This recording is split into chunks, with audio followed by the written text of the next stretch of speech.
सरकार ने पार्लियामेंट में एक ऐसा डेटा रिवील कर दिया है जो कि इंडिया के ग्रीन एनर्जी ट्रांजिशन का पूरा नैरेटिव बदल कर रख देता है। क्या नीति आयोग का first ever investment friendliness index Indian states के बीच में इन्वेस्टमेंट के लिए एक never seen before competition start कर देगा? और थर्ड स्टोरी, क्या ओपन एआई का मॉडल सच में ह्यूमन कंट्रोल से बाहर चला गया? And what does it mean for governments across the world? AI पर बिलियंस ऑफ डॉलर्स खर्च करना गूगल के लिए फाइनली पे ऑफ करता हुआ दिखाई दे रहा है। कंपनी ने सिर्फ एक क्वार्टर में ही इतनी क्लाउड रेवेन्यू ग्रोथ दिखाई है कि वॉल स्ट्रीट के एक्सपेक्टेशंस भी बीट हो गए। More details in the trending news section. Hi, मैं हूं गौरी, ये है मार्केट्स टुडे, अब स्टॉक्स का डेली मार्केट न्यूज वीडियो। अगर आपको बिना फालतू के ज्ञान के ऐसे न्यूज देखना पसंद है जो कि सीधे आपको डिसीजन लेने में हेल्प करे, then you have to subscribe this channel.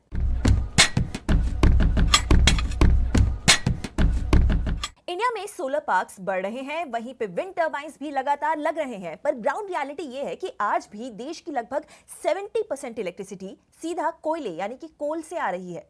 क्या इंडिया का क्लीन एनर्जी शिफ्ट हमारी सोच से काफी ज्यादा स्लो चल रहा है? आइए इस कोल प्लस रिन्यूएबल्स रियलिटी को हम डीकोड करते हैं। गवर्नमेंट ने हाल ही में पार्लियामेंट में कंफर्म किया है कि अप्रैल से जून 2026 के दौरान भी कोल और लिग्नाइट बेस्ड पावर प्लांट्स ने इंडिया की टोटल इलेक्ट्रिसिटी का 69.5% यानी ऑलमोस्ट 70% सप्लाई किया। इससे भी बड़ा डेटा पॉइंट यह है कि non solar evening peak hours में थर्मल पावर प्लांट्स ने लगभग 189 गीगावाट जनरेशन को डिलीवर किया, जो कि टोटल पावर का 3/4 हिस्सा है। ये बेसलाइन ब्रेकडाउन इसलिए नहीं है कि Indian green energy step up नहीं कर पा रही है, बल्कि इसलिए है क्योंकि कोयले को रिप्लेस करना सोलर पैनल्स लगाने जितना इजी नहीं होता है। इसके पीछे 3 सबसे बड़े स्ट्रक्चरल चैलेंजेस हैं। First, the evening peak problem. Solar panels सबसे ज्यादा इलेक्ट्रिसिटी दोपहर में जनरेट करते हैं, लेकिन इंडिया की सबसे पीक पावर डिमांड शाम को आती है, घरों और ऑफिसेज दोनों में, जब एसीज और लाइट्स स्विच ऑन होने लगते हैं। और ठीक उसी वक्त सोलर जनरेशन ड्रॉप होकर लगभग 0 हो जाता है। अगर आज कोयले के प्लांट्स बंद कर दिए जाएं, तो शाम को ग्रिड कोलैप्स हो जाएगा। Second, exploding power demand. Western देशों के उलट इंडिया की पावर कंजम्पशन फ्लैट नहीं है। ये urbanisation, EV adoption, data centres और हीट वेव्स के चलते तेजी से बढ़ रही है। अप्रैल जून 2026 में ही पीक पावर डिमांड पिछले साल से 12% बढ़कर मई में 270.8 गीगावाट के ऑल टाइम रिकॉर्ड पीक पर पहुंच गई। सिंपल वर्ड्स में अगर मैं बोलूं तो रिन्यूएबल्स अभी कोयले को रिप्लेस नहीं कर रहे हैं, बल्कि सिर्फ बढ़ती हुई एक्स्ट्रा डिमांड को अब्सॉर्ब कर रहे हैं। थर्ड, स्टोरेज और रीजनल इकोनॉमी। सोलर पावर को शाम के लिए स्टोर करना थियोरेटिकली पॉसिबल है, पर आज के स्केल पर बैटरी एनर्जी स्टोरेज सिस्टम्स और बीईएसएस और पम्प्ड हाइड्रो प्रोजेक्ट्स बेहद महंगे हैं। उनकी कैपेसिटी अभी इतनी नहीं है कि hundreds of gigawatts coal generation को स्वैप किया जा सके। Beside energy, coal is also an economic engine. Jharkhand, Orissa और छत्तीसगढ़ जैसे स्टेट्स कोल माइनिंग जॉब्स और स्टेट रेवेन्यू पर चलते हैं। इवन इंडियन रेलवेज की जो फ्रेट अर्निंग है, उसका मेजर पार्ट कोल ट्रांसपोर्ट से आता है। बस एक और बात है, डोमेस्टिक कोल रिजर्व्स होने से इंडिया ग्लोबल एनर्जी शॉक से काफी हद तक सेफ भी रहता है। इन्वेस्टर पॉइंट ऑफ व्यू से अगर हम यहाँ पर देखें तो इंडिया का क्लीन एनर्जी रेवोल्यूशन कोल वर्सेस रिन्यूएबल्स की लड़ाई नहीं है, ये एक कोल प्लस रिन्यूएबल्स की कंबाइंड स्टोरी है। क्या आपको लगता है कि इंडिया को ग्रीन एनर्जी टारगेट्स जल्दी से जल्दी अचीव करने के लिए न्यूक्लियर और बैटरी स्टोरेज पर और ज्यादा खर्चा करना चाहिए, या फिर थर्मल कोल पावर ही अगले 2-3 डेकेड्स तक हमारा मेन सपोर्ट बना रहेगा? मुझे नीचे कमेंट्स में अपना ओपिनियन जरूर बताइए। नाउ हमारी सेकंड स्टोरी। जब भी कोई एमएनसी इंडिया में इन्वेस्ट करना चाहती है, बिलियंस ऑफ डॉलर्स लगाना चाहती है, तो उनका सबसे पहला जो सवाल होता है वो ये नहीं होता है कि इंडिया में इन्वेस्ट करे या फिर ना करे। उनका सबसे बड़ा हेडेक और सबसे बड़ा सवाल ये होता है कि इंडिया के किस स्टेट में फैक्ट्री लगाएं, गुजरात, तमिलनाडु, महाराष्ट्र या तेलंगाना। अब तक इस सवाल का जवाब ढूंढने में मल्टीनेशनल कंपनीज जो होती थी, उनके महीनों के कंसल्टिंग फीस और साइट विजिट्स बर्बाद हो जाते थे। लेकिन अब नीति आयोग ने इसका एक नेशनल सोल्यूशन निकाल लिया है, India's first ever investment friendliness index. क्या ये वियतनाम के world famous provincial competitiveness index यानी कि पीसीआई की तरह ग्लोबल इन्वेस्टर्स का डिफॉल्ट प्लेबुक बन पाएगा? इंडिया का टारगेट 2047 तक एक डेवलप्ड इकोनॉमी बनने का है, और इस गोल को अचीव करने के लिए देश को अगले 2 डेकेड्स यानी कि 20 सालों तक हर साल एवरेज 7.8% की जीडीपी ग्रोथ रेट से बढ़ना होगा। इस मैसिव स्पीड के लिए देश को प्राइवेट और साथ ही फॉरेन डायरेक्ट इन्वेस्टमेंट यानी कि एफडीआई की सख्त जरूरत है। लेकिन आपको तो पता ही है कि इन्वेस्टमेंट पूरे देश में एक साथ नहीं आता है, वो किसी ना किसी स्पेसिफिक स्टेट या फिर किसी ना किसी स्पेसिफिक यूटी की जमीन पर लैंड करता है। हर स्टेट का infrastructure, regulatory approvals, labour laws और फाइनेंशियल हेल्थ दूसरे से बिल्कुल अलग होते हैं। इसीलिए नीति आयोग ने देश के सभी 28 स्टेट्स और 8 यूनियन टेरिटरीज को इवैल्यूएट करने के लिए एक सिंगल स्कोर कार्ड सिस्टम बना लिया है, जो कि 84 इंडिकेटर्स और 8 कोर पिलर्स पर काम करता है। लेट्स अंडरस्टैंड ये जो 8 पिलर्स ऑफ इन्वेस्टमेंट रेडीनेस हैं वो क्या है। First is infrastructure and connectivity, जिसमें कि आ जाते हैं पावर, रोड्स, पोर्ट्स और लॉजिस्टिक्स नेटवर्क जो कि एक स्टेट में है। Then ease of doing business and policy, मतलब कि fast track single window approvals और गवर्नमेंट इंसेंटिव्स कैसे हैं। Then regulatory and legal environment, यानी कि डिस्प्यूट रेजोल्यूशन और लैंड एक्विजिशन प्रोसेसेस उस स्टेट में कैसे हैं। Then financial health and institutional quality, मतलब कि स्टेट गवर्नमेंट की फिस्कल बैलेंस शीट और गवर्नेंस कैसी दिखाई दे रही है। And then human capital and environmental resilience, skilled workforce availability और क्लाइमेट रिस्क मैनेजमेंट कैसा है उस स्टेट में। And if we look at the actual rankings across categories, तो रिजल्ट्स काफी ज्यादा इंटरेस्टिंग है।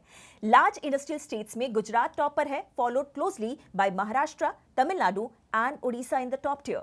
वहीं हिली और नॉर्थ ईस्टर्न स्टेट्स में उत्तराखंड नंबर 1 है, while Goa led the rankings for the union territories. दूसरी ओर अगर हम देखें तो उत्तर प्रदेश की रैंकिंग 19th है, जबकि झारखंड और बिहार लिस्ट में लास्ट स्पॉट्स पर है।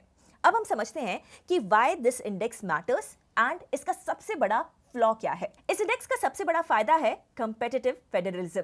अब तक स्टेट्स सिर्फ traditional ease of doing business के मुद्दे पर कंपीट करते आए थे एक दूसरे से, बट अब स्टेट्स के बीच में कैपिटल अट्रैक्ट करने के लिए एक टफ रेस शुरू होगी।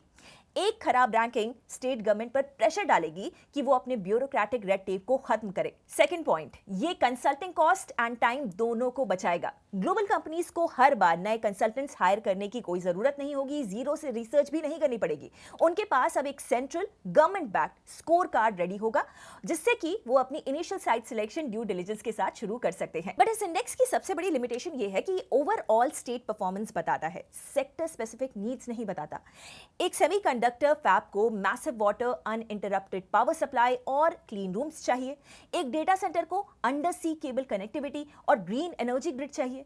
एक फार्मा हब को स्पेशलाइज्ड केमिकल वेस्ट मैनेजमेंट चाहिए। An overall top state like Gujarat might not be the best choice for every specific industry. इसीलिए आइडियली नीति आयोग को फ्यूचर एडिशंस में सेक्टर स्पेसिफिक इंडेक्सेस भी इंट्रोड्यूस करने होंगे, तभी ये वियतनाम के PCI की तरह यूनिवर्सली ट्रस्टेड टूल बन पाएगा। क्या आपको लगता है कि उत्तर प्रदेश जैसे जो स्टेट्स हैं वो अपने मैसिव इंफ्रास्ट्रक्चर पुश के साथ अगले 2 सालों में गुजरात और महाराष्ट्र के टॉप रैंकिंग्स को चैलेंज कर पाएंगे? नीचे कमेंट्स में अपना व्यू जरूर शेयर कीजिए। अब हम आते हैं थर्ड स्टोरी पर। What if I told you कि OpenAI के one of the most advanced AI models अपने टेस्टिंग एनवायरनमेंट से निकलने में सक्सेसफुल हो गए। उन्होंने इंटरनेट एक्सेस भी ले लिया और एक और AI प्लेटफॉर्म को ब्रीच तक कर दिया। No, this wasn't a real world cyber attack, ये सच में हुआ है inside a controlled security test. क्या सरकारों को इंक्लूडिंग इंडिया वर्ल्ड के सबसे पावरफुल AI मॉडल्स का डायरेक्ट एक्सेस मिलना चाहिए उनके पब्लिक लॉन्च से पहले?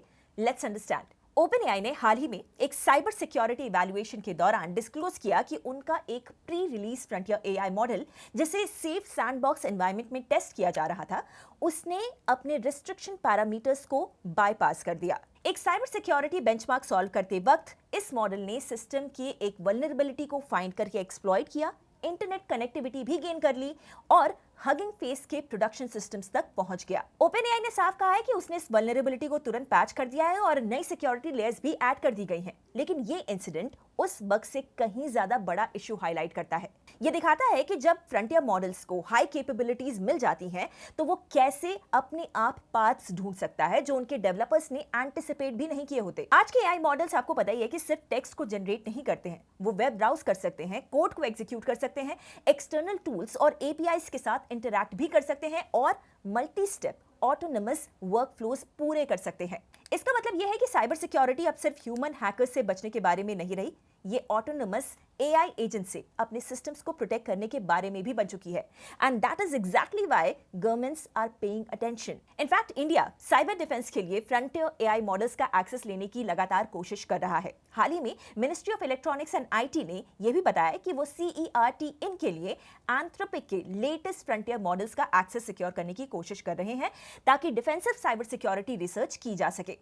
ग्लोबल एक्सपोर्ट रिस्ट्रिक्शंस और पॉलिसी डिलेज के चलते इसमें थोड़ा सा टाइम लग रहा है, पर इंडिया की डिमांड क्लियर है। डिप्लॉय होने से पहले रिस्क को समझना जरूरी है। बट सरकार और सिक्योरिटी एजेंसीज को अचानक से फ्रंटियर AI मॉडल का एक्सेस आखिर क्यों चाहिए? लॉजिक डिफेंस से जुड़ा हुआ है। You can not defend against a technology you have never tested. आप बिना किसी वायरस को देखे उसका एंटीवायरस सॉफ्टवेयर नहीं बना सकते हैं। ठीक वैसे ही नेशनल साइबर एजेंसीज जैसे कि CERT इन, जो कि Indian computer emergency response team है, को यह समझना काफी जरूरी है कि जब AI के जो गार्ड रेल्स हैं वो फेल होते हैं तो वो वल्नरेबिलिटीज कैसे ढूंढ लेता है।